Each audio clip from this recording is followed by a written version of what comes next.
আমাদের ভগবান মন্দিরের চাতালে চুপচাপ শুয়ে থাকে সে।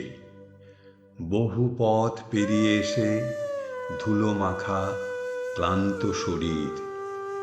চাতালের মার্বেল পাথরের ঠান্ডা স্পর্শ তাকে শান্তি দেয়। এ যেন ভগবানেরই সান্ত্বনা। মন্দিরের পূজারীর মনে পাথরের মূর্তি কেবলই এক মূর্তি। চোখ জ্বালা করা ধূপের ধোঁয়া আর প্রদীপের কালচে আলোয় মনের মধ্যে আনাগোনা হরেক রকম দুশ্চিন্তার। ছোট ছেলেটার পড়ার খরচ, মেয়েটার বিয়ে, স্ত্রীর অসুখ। পুজো করে আর কোনো লাভ নেই।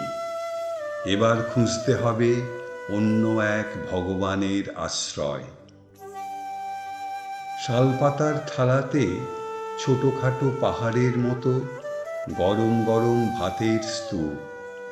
চোখ বন্ধ করে সে লম্বা শ্বাস নেয়। ইটভাটার কারখানায় কাজ করা শ্রমিকের চোখে মুখে ঘরে ফেরার তৃপ্তি। বুক ভরে শ্বাস নেয় সে।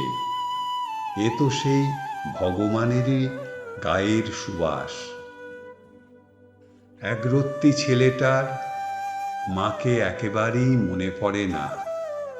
১.৫ বছর বয়সে ছাড়াছাড়ি। চলে গেছে কি যেন এক রক্তশূন্য রোগে। তার কল্পনায় ভাসে মায়ের মুখ, চওড়া লাল পাড় শাড়ি, কপালে জলজলে সিঁদুরের টিপ। এ তো সেই ভগবানেরই মুখ।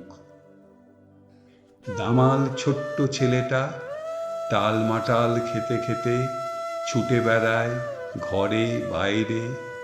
পড়ে গিয়েই উঠে পড়ে, ঝাঁপিয়ে পড়ে মায়ের কোলে। কয়েকটা দুধ দাঁতে উপচে পড়ে শিউলি সাদা হাসি। মায়ের বুক ভরে যায় সেই ভগবানের হাসি দেখে। হাসপাতালের নির্জন করিডরে ক্যাজুয়ালিটির দম বন্ধ করা ভিড়ে, প্রসূতির কামরায় অথবা ভেন্টিলেটরের হাঁপড়ে অজস্র মানুষের প্রার্থনা ওঠে আর নামে সেই পাথরের ভগবানের উদ্দেশ্যে।